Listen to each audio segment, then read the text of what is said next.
We'll be right back.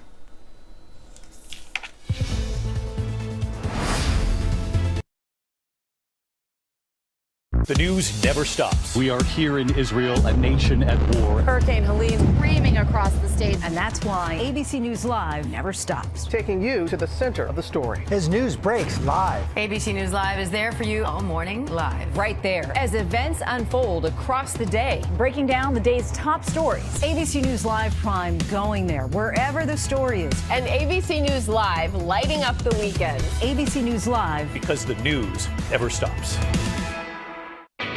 4 nations facing off. For what? For friend.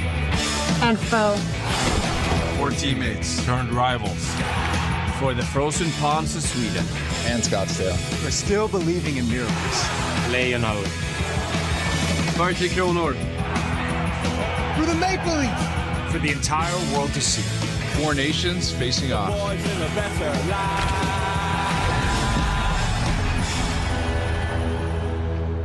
I was trapped in the cult.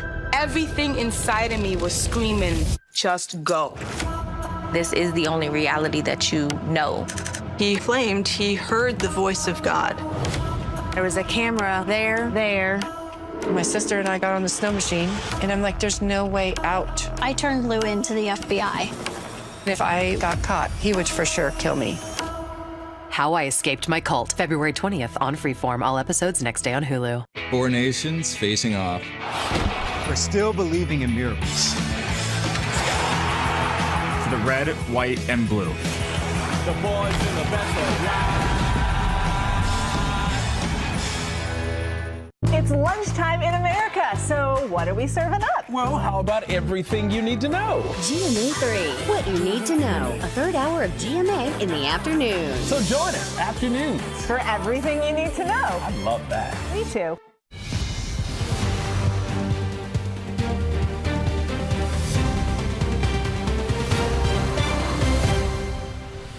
Good afternoon, I'm Stephanie Ramos, in for Diane Macedo. Today on ABC News Live, first urgent crash investigation. New images of a Delta plane flipping upside down after crash landing in Toronto. We just landed. Our plane crashed. It's upside down. What we're learning about those moments before the crash and what prevented a potential catastrophe on the runway. Dangerous and brutal cold, millions of Americans are braving record lows with at least 25 states under snow and ice alerts. How cold it's going to get and the new cross-country storm on the move. Plus, the death toll is rising after devastating flooding in Kentucky. And high-stakes meeting. Top U.S. and Russian officials meet over the war in Ukraine.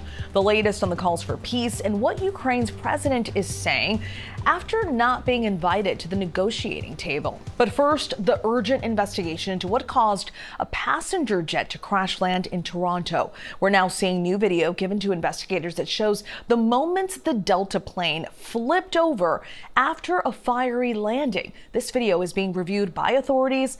3 people we know were critically injured, but remarkably, most of the 80 passengers on board managed to walk away with no injuries. ABC's Rena Roy is in Toronto and transportation reporter Sam Sweeney is in Washington, D.C. Thank you both for being here. Rena, I want to start with you. We know this is early in the investigation, but what are some of the things investigators are looking at right now?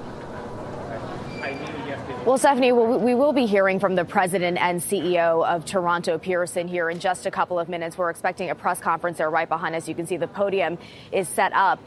They're expected to give an update on the investigation here. Of course, as you said, it is really early in the investigation, so no cause has been revealed. That could take months to come out. But we know that the NTSB is on the ground here assisting Canadian officials as they work to figure out why the plane landed as hard as it did. And we just saw that video. It's just stunning. You see how quickly it happens. The plane lands, it bursts into flames, and then it tumbles over. Again, no cause has been revealed. We're waiting to hear an update. Stephanie?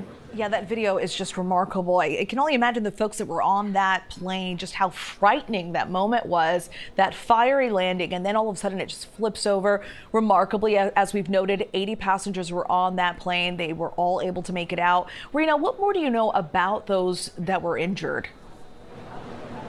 Right. So we know that 21 people in total were injured. They were all taken to the hospital.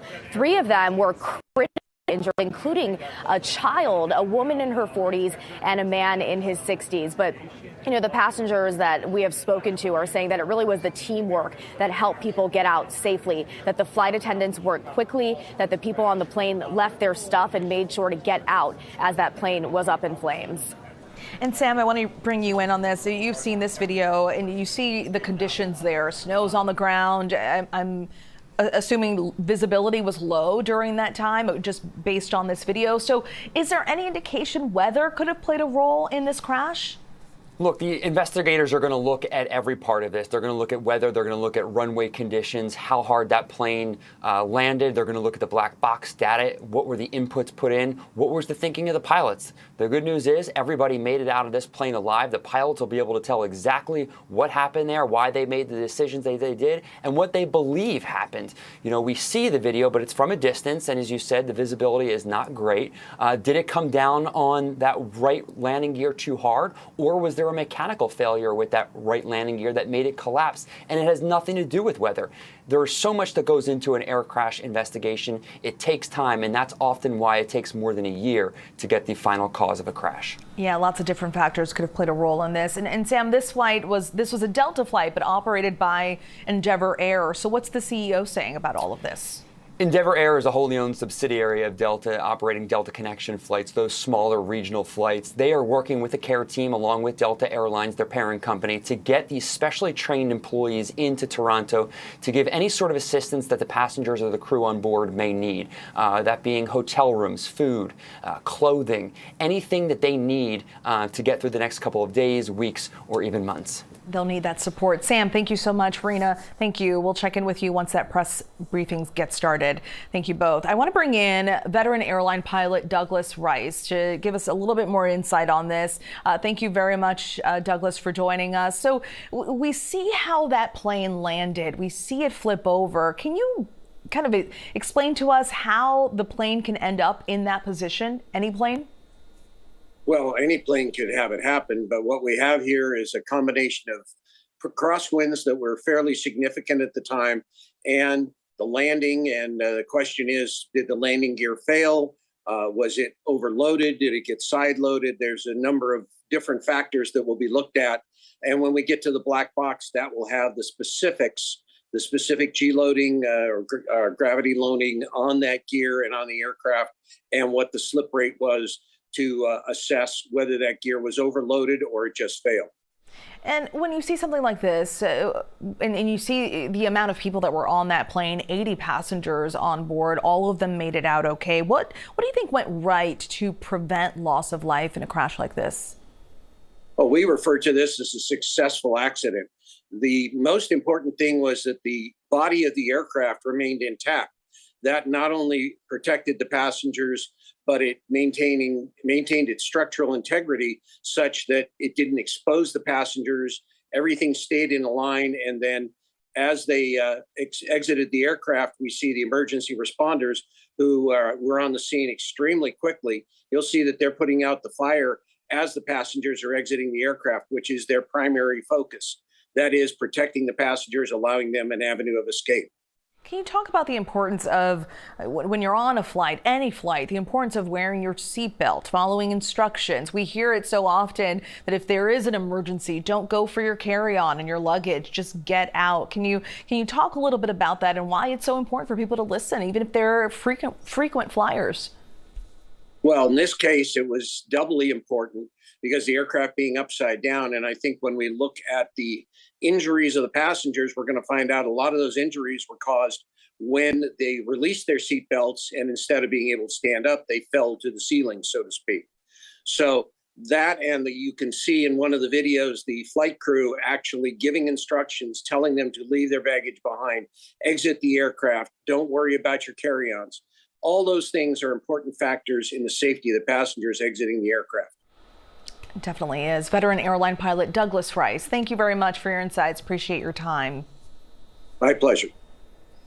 A massive winter storm is on the move, bringing heavy snow and life-threatening cold. The storm slammed the plains and the Midwest, with some places seeing several feet of snow. At least 25 states are under snow and ice alerts right now.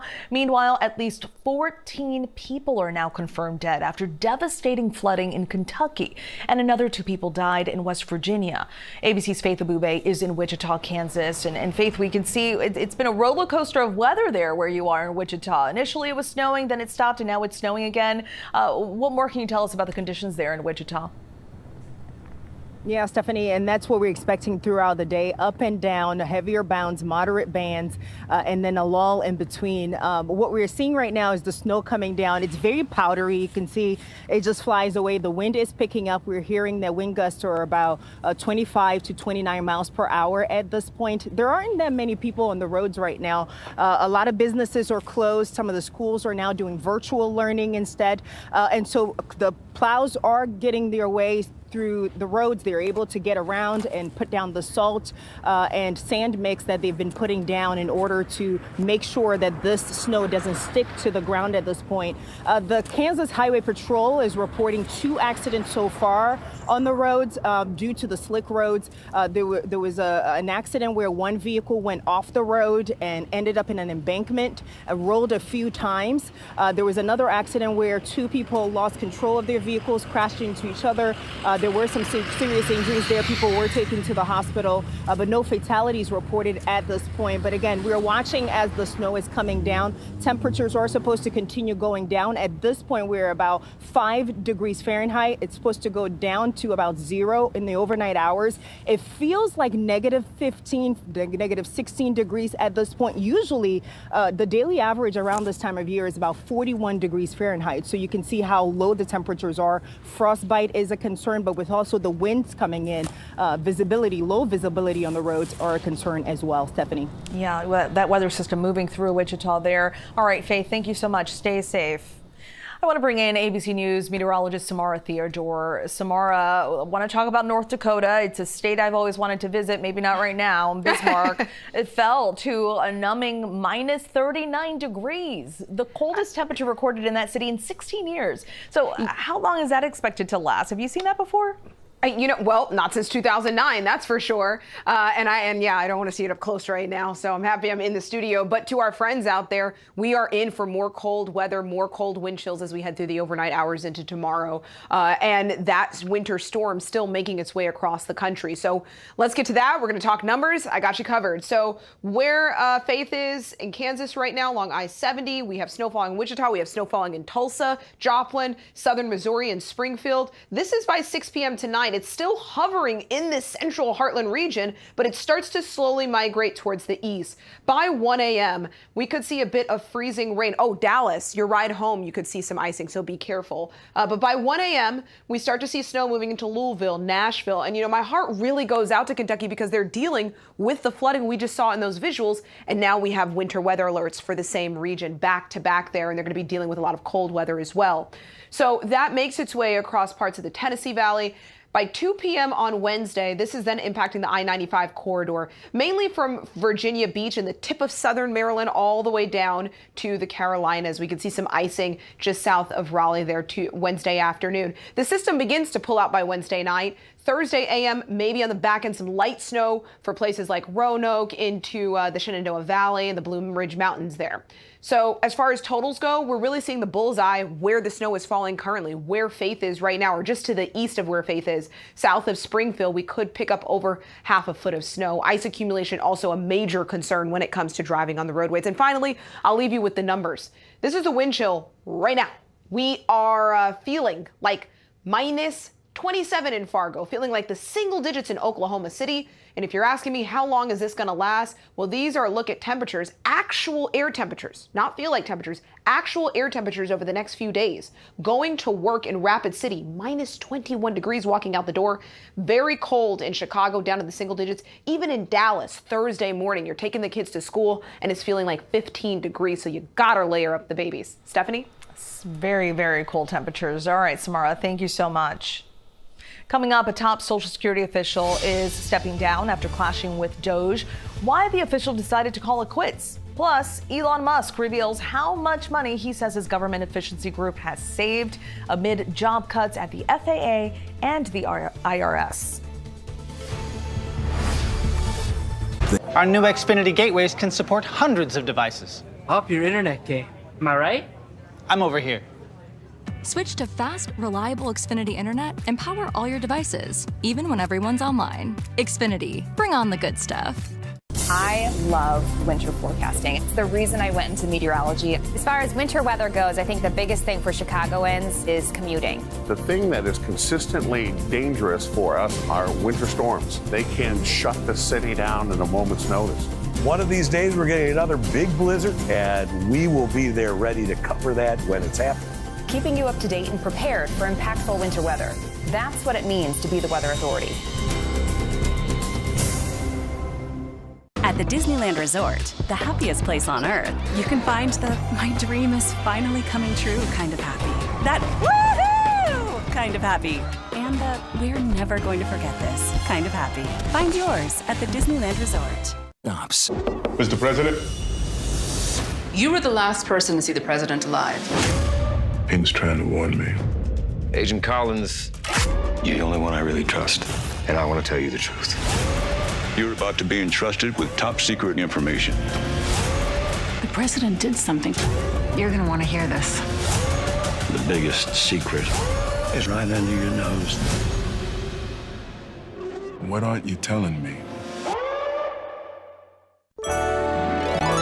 You wish upon a star, makes no difference who you are. Anything your heart desires will come to you. Jalen Hurts, you and the Philadelphia Eagles just won the Super Bowl. What are you going to do next? I'm going to Disney World.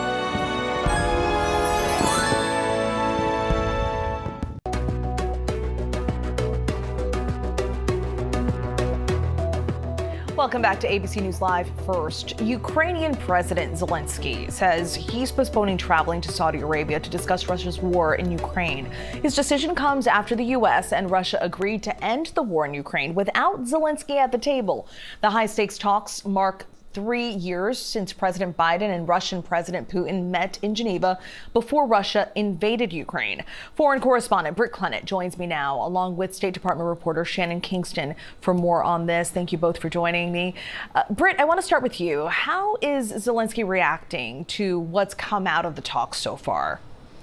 Hi, Stephanie. Yeah, well, he's clearly frustrated. And during a joint presser with Turkey's president in Ankara on today, Ukrainian President Zelensky, he said he's not going to Saudi Arabia this week as previously planned. That was a big announcement. He said, I don't want coincidences. He said, I don't know who is staying there, adding that we are honest and we are open. Zelensky very much stressing that Ukraine should be involved in these talks, that negotiations should not be taking place behind Ukraine's backs. Zelensky very much adding that he spoke with his partners in Saudi Arabia and agreed that he will visit on March 10th. He was in the UAE yesterday. He clearly feels frozen out of these talks and is trying to reaffirm alliances right now. Yeah, and Britt, tomorrow, President Trump's envoy, retired General Keith Kellogg, will be in Kyiv, where he will most likely be pressed by Ukrainians. So what's on the agenda for his visit? Yeah, so clearly there will be an attempt to reassure Ukraine that they're not being frozen out of these talks. But what we heard today was both sides being very enthusiastic about how these negotiations went. These are talks about having more talks. There's nothing of substance that has been announced, but the very fact that they have been taking place to begin with without Ukraine will irk Zelensky and Ukraine. We can already see that happening. So there will be some degree of reassurance. There was a framework on future discussions. It sounds like for both sides, they do want to take this further. Words were used like boosting geopolitical cooperation. We heard from Trump's Middle East envoy Witkoff using words like upbeat, positive, and Secretary of State Rubio stressing that the goal is a fair, enduring, and sustainable end to the conflict, talking about that this is the first step in a long journey. So we also know that delegates from the two nations have also agreed to address irritants in the bilateral relationship, but it's not exactly clear what they meant by irritant. So certainly Ukraine will have some questions to pose to the U.S. on why they were left out of these crucial talks. They certainly will. We'll see what the next few days look like. Shannon, I want to bring you in on this. Trump and Putin are slated to meet very soon. Where do things currently stand right now? And what would this meeting mean for U.S.-Russia relations going forward? Well, Stephanie, the American delegation, they came out of that meeting and they said they hadn't set a date yet for that Trump-Putin summit, but you can bet that everything they discuss behind closed doors is going to go directly into forming the agenda for when those two leaders actually do meet face-to-face. And even though it's not blocked off on the calendar yet, officials I've talked to here in Washington say that everything has been happening at just a stunning speed. So they're preparing for this meeting to come together at the same breakneck pace. And what this will mean, it'll be extremely consequential because the Biden administration spent years isolating Russia, really making it a pariah. Just the optics of having the American president together with the Russian leader is going to be just an absolute game changer and something that's giving Ukrainian officials a lot of concern. Yeah, we'll see if there's any resolve anytime soon. Thank you very much. Thanks, Britt and Shannon. Thanks for your time. The top official at the Social Security Administration is stepping down. It comes after Elon Musk's team requested access to sensitive personal records about millions of Americans. Meanwhile, the Trump administration is moving forward with sweeping layoffs of federal workers, prompting mass protests outside the Capitol and really around the country. Let's bring in Karen Travers, who is at the White House. Karen, great to see you again. What is Musk's team looking for with this request for personal tax records? The White House says that they're looking for waste, fraud, and abuse in what they call a broken system, Stephanie. And the White House says that you have to have access to that system in order to uncover the waste and fraud and abuse. Now, of course, it raises a lot of questions about what exactly they're looking for. What do they think they're going to find in this system that has data for millions of Americans? All of our tax information in there, including Social Security numbers, pay, what people owe it for taxes, property records, even for some people, child custody agreements and arrangements. So there are a lot of questions about privacy concerns and what this could mean if political operatives have access to a very secure system that IRS agents and officials there have had access to. Now, you've seen Elon Musk, of course, criticize judges who have put pauses on some of the DOGE efforts. He's also talked about federal employees who he says are wasting American taxpayer money. So there are, again, questions about what it would mean if that DOGE officials were able to get into the system and could use it for political purposes. But Stephanie, the White House says it's all about waste, fraud, and abuse, but not saying exactly what they're looking for by getting into this system. Yeah, a lot of concerns. They're requesting a lot of sensitive information. DOGE updated its official website, Karen, claiming its total estimated savings are $55 billion. It's a lot of money. Can we believe that? What evidence has DOGE provided to back up those claims? Not a lot just yet, but it was significant that there was even a top line number put on that DOGE website, Stephanie, because they had set a date last week, a deadline of February 14th, where they were going to put information on the website talking about what they have uncovered. They missed that self-imposed deadline, but then late last night, they did put information on the website saying it's been $55 billion since January 20th that they say are the total estimated savings for the Department of Government Efficiency. And they go through with a list of the things that they say are a part of that $55 billion. That includes fraud detection and deletion, contract and lease cancellations and renegotiations, and of course, workforce reductions. We've seen that across the federal government already in these last 4 weeks. But what makes up those contract renegotiations and leases? That's not clear. And the numbers there are a little murky because they're basically just giving the top line data. DOGE says that they're going to be updating this bi-weekly with the goal of putting it out in real time. So essentially, stay tuned. Exactly. Well, still so many questions, more questions than answers. All right, Karen, thank you so much. The jury in the ASAP Rocky trial is expected to start deliberations today. They'll have to consider key evidence in the trial and reach a unanimous decision on the 2 felony counts of assault with a gun. ABC's Alex Stone has more on what's happening inside that LA courtroom. Alex, great to see you. So what is the jury deciding today? Hi there, Stephanie. Yeah, about 10 floors up, the jury is coming together right now to begin deliberations on Friday. They heard the end of closing arguments. They were told to come back on Tuesday and get going. We don't know on Friday if they chose a 4-person or not before they went home. It was the very end of the day. Now they've got to decide, was it a real gun or was it a fake gun in this case? The defense claims it was a prop gun. They were blanks. There wouldn't be a crime there if it wasn't a real gun. The prosecution says, no, it was a real gun. This was a crime, a 9mm. It's really going to be on who they believe. There's not a lot of evidence in this case. It's going to be on the witnesses, on the testimony, which side they believe, where they go with this, Stephanie. This one's really tricky. What do we know about the jury? Yeah, so it is 7 women, 5 men. None of the jurors are black. They are Asian, Hispanic, and white. They were asked during jury selection if they knew who Rihanna was. She is the common law wife of ASAP Rocky. She has been in court during some of this, if that will play any role in it. But there were some issues that the defense brought up during jury selection about the jury pool having so few black members in the pool and then no black members on the jury. But they're beginning work right now. All right, we will stay tuned. Thank you so much, Alex. Thanks for that update. Coming up, we're awaiting a press conference from officials in Toronto following that Delta jet crash. Once that happens, we will bring that to you. There's a live picture at the podium as we wait for those officials. Stay with us. We'll be right back.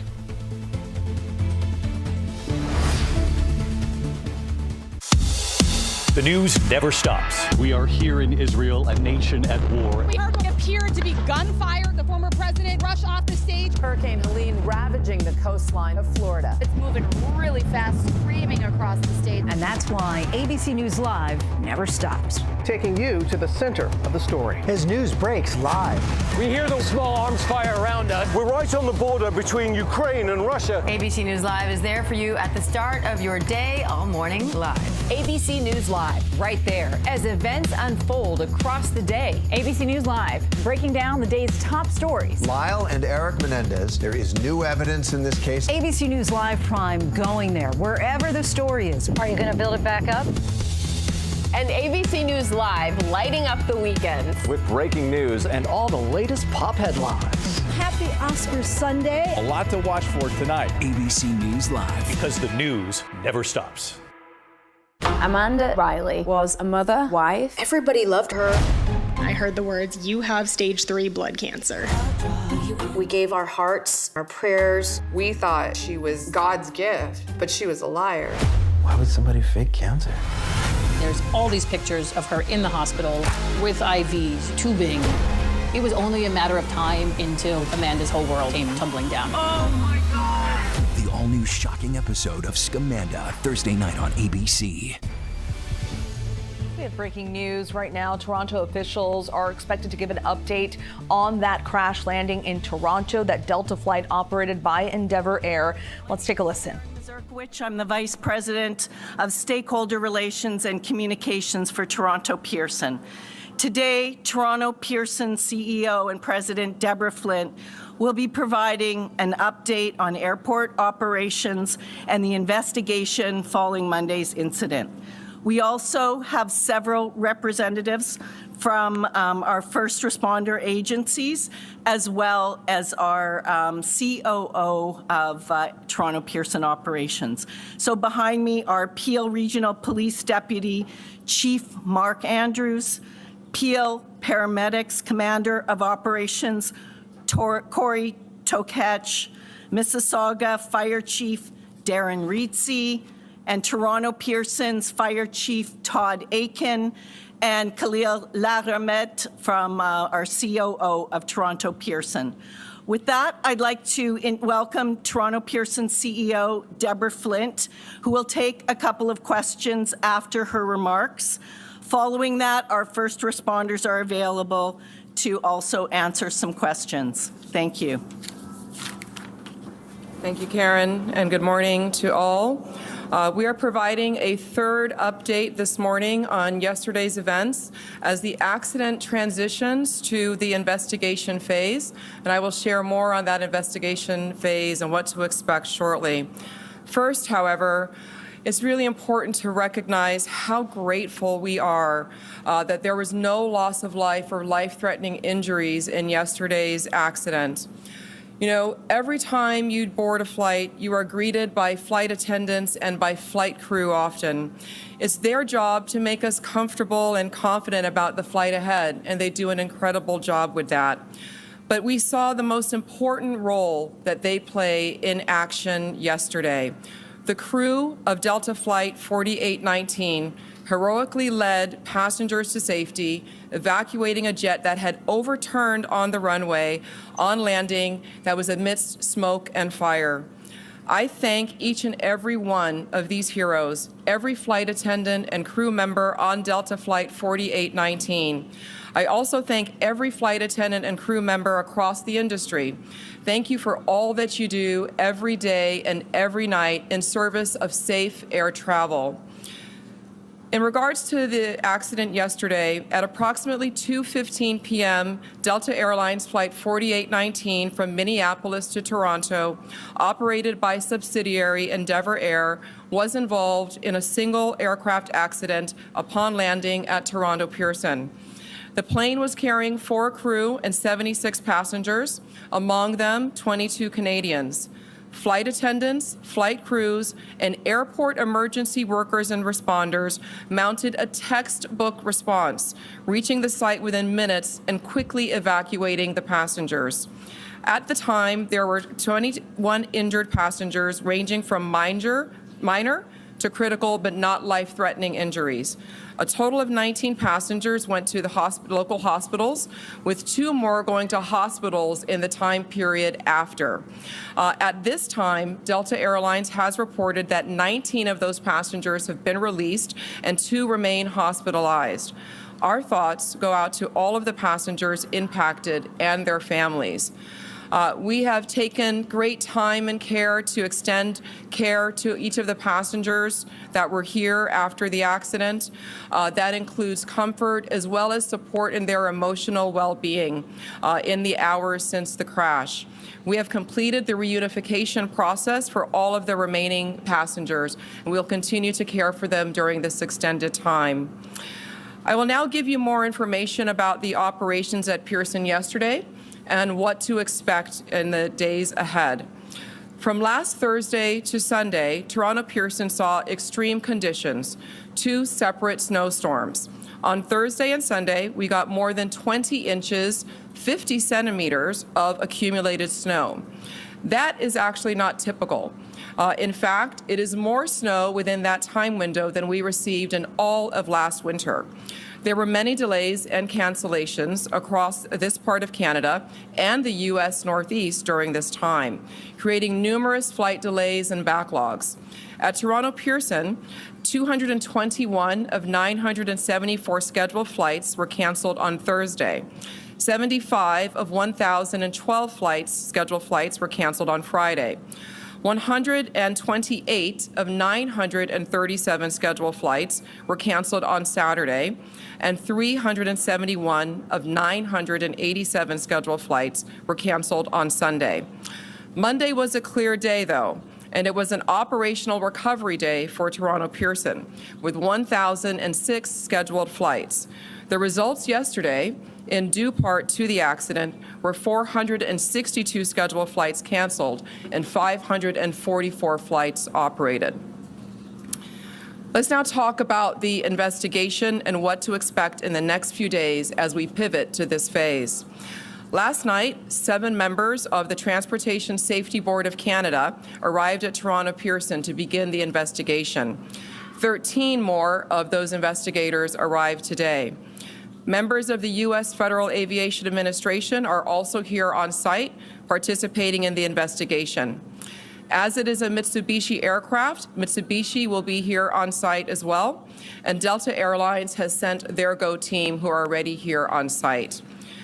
So what does this all mean for operations at Toronto Pearson today and in the days ahead?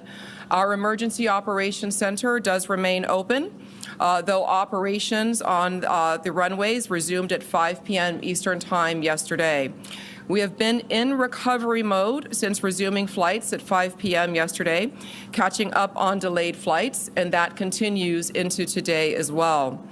We are currently without use of our longest east-west and north-south runways. This and ongoing expected additional weather conditions today will affect how fast we recover operations, particularly with departure of aircraft. We do expect that the investigators on site will be reviewing the aircraft on its current configuration on the runway for the next 48 hours.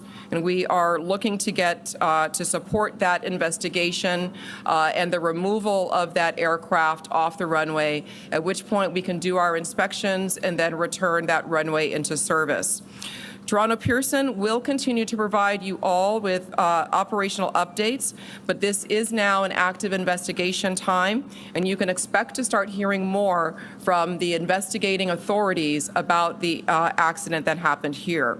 We expect that the Transportation Safety Board of Canada will be issuing a statement with more information around that later this afternoon.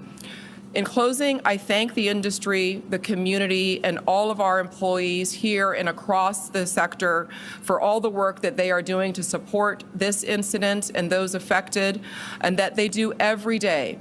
Air travel remains the safest form of transportation. We are proud of that record here, and at times like these, we're very grateful and thankful of how the community and the industry comes together as one. Thank you. We'll now take a few questions. Folks who maybe can come up to the mics if possible, or if there's a mic in the audience. Okay. Sure. Hi there. Alex Capriello with News Nation. A question about the conditions yesterday. Obviously, you just explained the extent of the snowstorms that came over the past few days. Wondering if there's been any developments or any comment about what exactly it was like on the runway in terms of iciness or wind gusts. Last night we heard the fire chief say that he did not believe that that played a role in this crash at all. Is that still the theory here? And if so, do we have any developments on what caused the crash if it wasn't weather related? Okay. Yeah, this would not be a time for us to have theory or to speculate on what caused the crash. So as I shared, we have a number of agencies that are here that are responsible for doing a thorough and full and complete investigation to determine all the causal factors. And we are looking forward to getting those results and to sharing those. And those will be shared very publicly once they are received. And I understand that if you don't want to speculate about the crash, but can you tell us then what the condition of the runway was like at that time of the impact? I mean, was it slick? Have your teams been able to determine that? I look forward to sharing all of that information at the proper time. Again, those are all the details that are going to be covered during this investigation, and that is active currently. Viosa Isai from the New York Times. I have one question and a follow-up. Does air traffic control handle CRJs differently than other aircraft in crosswinds? The air traffic control is responsible, NAV Canada, for all of the aircraft activity here at Toronto Pearson and in the surrounding areas. They will have to respond differently themselves as to how they manage those aircraft uniquely. And then how do you decide to pause operations because of wind, and who makes that decision? That is a cross-collective decision that is made between NAV Canada and the pilots during live operations.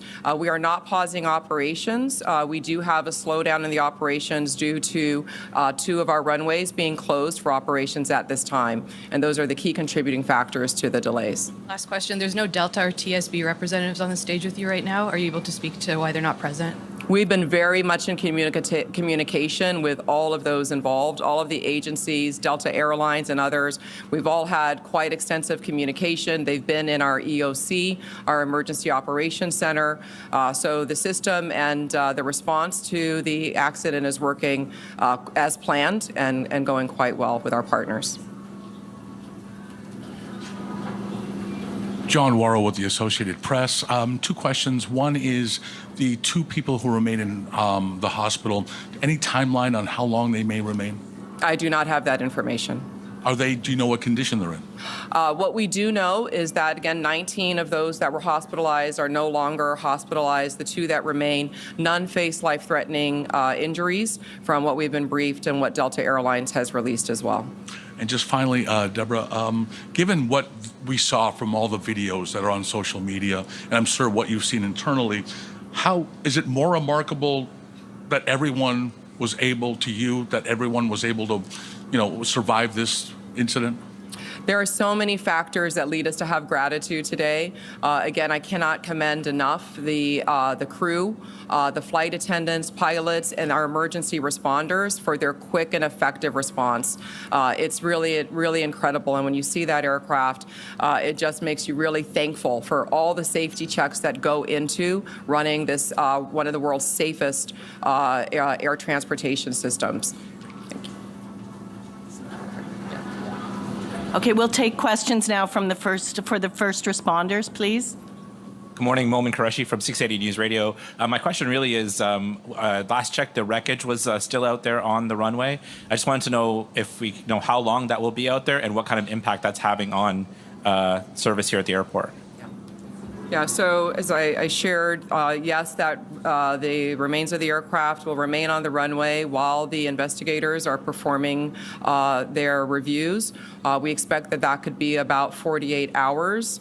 And so until that time, 2 of our runways will remain closed, and that is affecting the volume of traffic that we're having. So passengers should be looking and working with their airlines, checking our website for information on delays and potential cancellations as well for the next several days. Just as a follow-up to that, then, I've been upstairs, as many of us have, talking to passengers, and many of them, most of them, all of them really are understanding of the ripple effect, but are extremely frustrated by the lack of information or conflicting information. So just what do you say to your passengers right now who are trying to get themselves on flights to their destinations, but are left feeling frustrated by conflicting information or a lack of information? We are here very much at the airport to support and provide passenger care for people that might find themselves here at their airport and have their flights disrupted.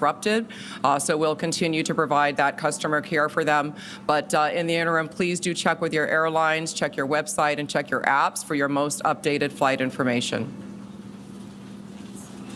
Thank you. We'll move now to questions to the responders. Thank you. Yeah, sure. It's Shauna with City News. Can you talk a little bit about the response, how long it took fire trucks to get to the plane, and can you talk a little bit about the flame that we saw in the video and the smoke, and was it easy to put out? And just really take us through the response. All right, Todd. Yeah, thank you for the question. The actual time, it was a very quick response from Toronto Pearson Fire Emergency Services. Upon arrival, the crew did witness spot fires. They were able to quickly knock down the spot fires using the aircraft rescue firefighting apparatus.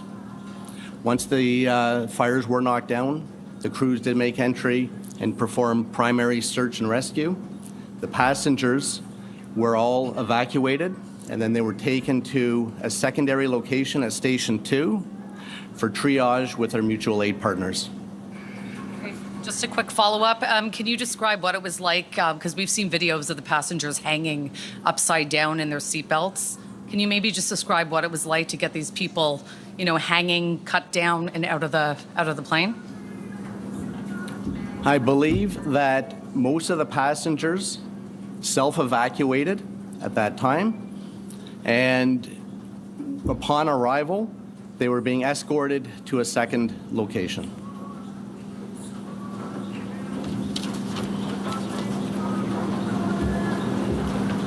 Hello, Nate Foy, Fox News. I'm just seeking some clarity from a first responder's perspective on the elements and how they played a role in your efforts yesterday. I know a lot of people are hoping for some clarity on what the fire chief said, and it sounds like you guys won't give us that, but can you tell me what it was like out there on the runway as you were doing your job? Was the runway dry, and the wind gust, how did it impact you?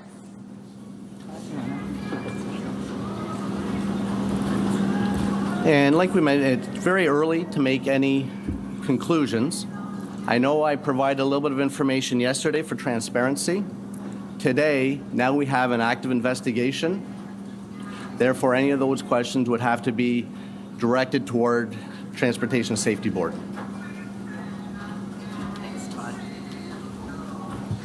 Hi there, Karen Lieberman with Global News. Besides the chief, I just wondered if any of the other first responders could speak to their own experiences and what you found and how you cared for some of these passengers. Sure. Mark? Thank you for the question. Mark Andrews, Deputy Chief with Peel Regional Police. I'd like to, before I answer the question, I'd like to say that our thoughts and prayers are with the 76 crew members and 4 passengers and their families that were impacted by yesterday's events, which fortunately had the best possible outcome for all of us. Our response as Peel Regional Police, we're the police of jurisdiction. We have a really robust presence here at the airport. We actually have a fully functioning division with 100 officers and civilians located. We have a presence on the public side and the private side. So we were able to respond in a very timely fashion along with our first responder partners. The conditions were difficult, but I will say this, that we regularly practice with our partners in fire and EMS and the GTAA and Transport Safety Canada. So we were prepared for this event, as extreme as it was. And our men and women, not only in policing, but across all the first responder services, did a tremendous job. And in my mind, no doubt saved lives. So I'd like to acknowledge that. There was some impact, on the police of jurisdiction being ourselves, not only here at the airport, because as you can imagine, we don't have surge capacity to deal with something like this the way they do in the private industry. We had, at one point, we had 50 police officers responding to the circumstances here at the airport and the surrounding environment. What I'd like to do is thank our partners at the OPP, Commissioner Tom Creek and Chief Marion Demke, because they supported us through the aftermath of the incident by sending officers to support both of our public divisions, 11 and 12 Division in Mississauga. All in all, it was a great response by first responders supporting GTAA and our TSB partners, but it's something that we've practiced and we're well prepared for should this happen again going forward. Mississauga Fire and Communications Services received the 911 call. It's called a crash alarm, so we get it directly from Pearson into our communications center. So we had a very quick response. We had 6 apparatus from Mississauga Fire respond. It was a combination of aerials, engines, and squads. In addition, we sent our command vehicle and also a tanker. We also had an acting platoon chief, a district chief, and myself that attended the scene. I took a position within their emergency operations center. Just to reiterate what Deputy just said, annually our firefighters participate in joint training with Pearson Fire at a location called Festi. It's a training facility. Our primary response is to assist with water supply, search and rescue, rehab, and medical support.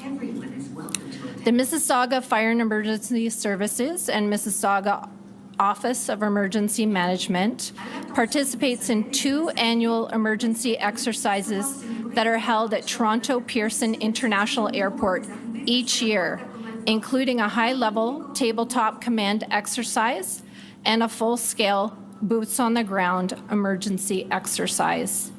In addition to the exercises conducted each year at Toronto Pearson International Airport, the City of Mississauga conducts its own functional emergency exercise, and we did that in 2021, examining an aircraft accident occurring within the City of Mississauga.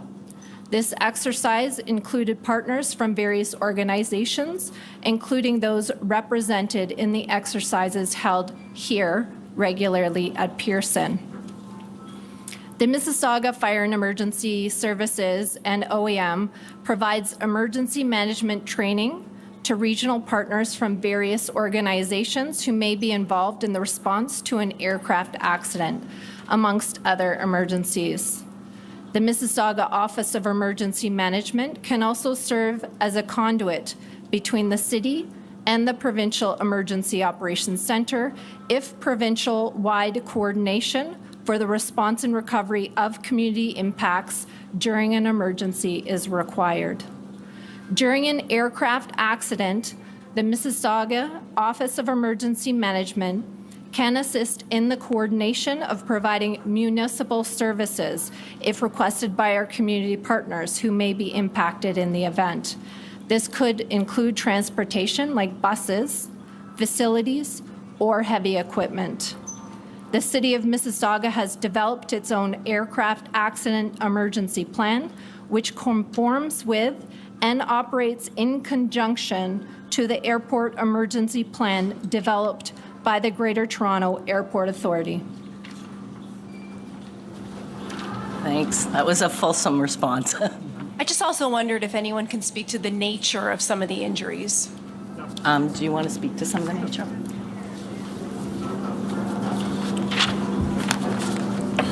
Good afternoon. My name is Corey Tkach. I'm a commander of operations within Peel Regional Paramedic Services. So upon our arrival of the crash site, our staff were faced with a multitude of different injuries, mainly stemming from back sprains, head injuries, anxiety, some headaches, nausea and vomiting due to the fuel exposure. So those were the common sort of injuries that we had come across. Any more questions? Please, Mal Hamidi, Canadian Press. Just want to follow up on this rescue effort. Can you please provide some details on the timeline? How long did you, paramedics and firefighters did it take for them to get to the airplane, and how long did it take for them to evacuate the airplane? Okay, Todd, you want to take that? Yeah, the response from Toronto Pearson Fire Emergency Services was minutes. Because there is an active investigation, we won't be able to provide the details, but it was a very quick response from Fire Emergency Services as well as our response partners that just spoke. Can you please also comment on the role that flight attendants played in evacuating the airplane? We saw some videos on social media where basically doing their job, helping passengers get off the plane. Can you please comment on their role in this? Sure, absolutely. We train for such events. We're very well prepared and trained. And the firefighters responded textbook. They were able to knock down the fire. They're able to assist the passengers getting off the plane and then performing triage and then response to the hospitals. Thank you. Next question. Hi, I'm Alex Miller with Scripps News. I know you can't confirm what you saw on the runway, but can you confirm that the runway had been coded as fives across the board as a wet runway for the pilots, which is a runway with light snow or slush? Sorry, I don't know if I followed that question. Do you want an answer, or do you want to repeat it? Did you get it? Yeah, like I mentioned earlier, because there is an active investigation, that will have to be directed towards the Transport Safety Board, please. Hi, Jessica Murphy, BBC News. I want to go back to something Mr. Andrews said. You talked about difficult conditions that rescuers faced on the ground. I'm hoping you could go into a bit more detail. Sorry, with who said? Sorry? BBC. Oh, no, sorry. Peel Regional Police. Peel Regional Police. Thank you for that question. The conditions that I was speaking of is the environmental conditions, the cold, the wind, the fact that we were still having the occasional snow. But those are conditions, again, that we're used to working in as first responders, and our people, along with the other first responders, did a tremendous job of responding in those conditions. It's part of the environment that we operate in. Megan Fitzpatrick from CBC News. What can you tell us about the child that was airlifted to sick kids? Do we know if the child was on somebody's lap or buckled in? What can you tell us about the nature of their injuries? No, we don't. I'm sorry. You don't know if the child We was do on not a know. lap? No, we don't have those details. Can you give us an age range of the passengers on the plane? We don't have that either. I would direct that to Delta. Okay, we're going to take two more questions. Okay. And just one more. Of the two that are in hospital, is one of them the child? We're not sure either. I have a quick question for fire. Did fire responders fear the spread of the fire, and can you speak to the properties of jet fuel? How flammable is it? How much time did that give you to tame it? Okay. Did you hear the question? Okay. It's on the jet fuel, like whether they were. Yes. Upon arrival, there was jet fuel and there was flames. We do have specialized aircraft rescue firefighting equipment that carries water, foam, and dry chem, and that it is utilized to smother and cover up the jet fuel to provide mean-free egress for the passengers. So we do have the appropriate equipment and the appropriate training to mitigate that emergency. Okay, we'll take the last question. Just like a last question on the nature of the injuries. The people who were more seriously injured, those who were at one point in critical condition, what type of injuries were those? Are we talking about like broken bones, serious sprains? I think the paramedic did speak to that a bit, but he can come back and reiterate. Yeah. So on the initial assessment in any mass casualty incident, we do a triage of patients. And yes, some patients were deemed to be critical at that time. And we make that assessment based on our initial contact, what the patient's complaining of, the fact that they were involved in a plane crash. And some of those determinations happen quite quickly in the short amount of time that we spend with that patient to ensure that they're receiving the quickest care possible. And there are times when further care occurs and those conditions get downgraded. So from critical to like serious and non-life threatening. There are times in scenarios like this where somebody may be complaining of like abdominal pain or a head injury, and we may err on the side of caution to deem them critical because we can't see inside their skull, we can't see inside their abdomen, but based on some of their vital signs and other determining factors, that's when sort of the decision to make them a critical patient would have occurred. So in terms of like the acuity of injuries, perhaps the most acute would be that like the back sprain or the head injury possible. Yeah, a head injury from an acuity state is obviously very dangerous. The issue is we obviously can't see inside the head at that time, right? So. You've been watching Canadian officials give an update on that Delta jet crash in Toronto that took place Monday. They spoke about those who were injured. Of the 21 people that were injured, 19 have been released and only 2 remain hospitalized. They mentioned those injuries are not life-threatening. And they also mentioned the weather. You can see there the runways are covered in snow, 2 feet of snow that they received in the days leading up to the crash. Airport officials also reiterated that air travel remains the safest form of transportation. They say they were 4 crew members on board, 76 passengers as well. All of them said to be okay. 2 people remain in the hospital. I want to bring in transportation reporter Sam Sweeney along with the veteran airline pilot Douglas Rice to talk about this. Sam, you were listening in. We still have a lot of questions. What caused the fire as the plane was landing? What caused the plane to flip? How long did it take to get people out? But what stood out to you from this press conference? Look, they are not giving a lot of answers. They are deflecting this to the investigators, which is normal. They don't speculate in these types of incidents. Yesterday, it was impressive to hear the fire chief say that the runways were clear. They did tell us the weather was clear at the time, but they did get a lot of snow, much more than normal. But as of right now, we believe that the runways themselves were clear, but there was snow on the sides, and that could have aided firefighters in this incident. We also learned that most of the passengers were able to get themselves out before firefighters even arrived within minutes. And we also know that multiple agencies are involved in this investigation. And Douglas, based on what we heard from officials there about the conditions during that crash and what we've seen, what we've been able to gather ourselves from the video, how likely did weather play a role? And as you heard Sam say, they received a lot more snow in the last few days that they had in the last couple of years. So how much do you think that was a contributing factor to this crash? I think it's a small factor, but yes, the runway did show that they had compacted snow and ice on the runway. They had treated the runway, and that was doing its best to allow landings to continue at a safe pace.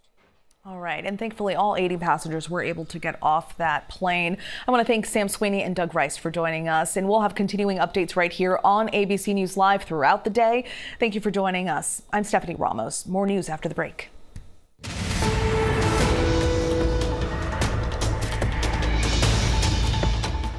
I was trapped in the cult. Everything inside of me was screaming, just go.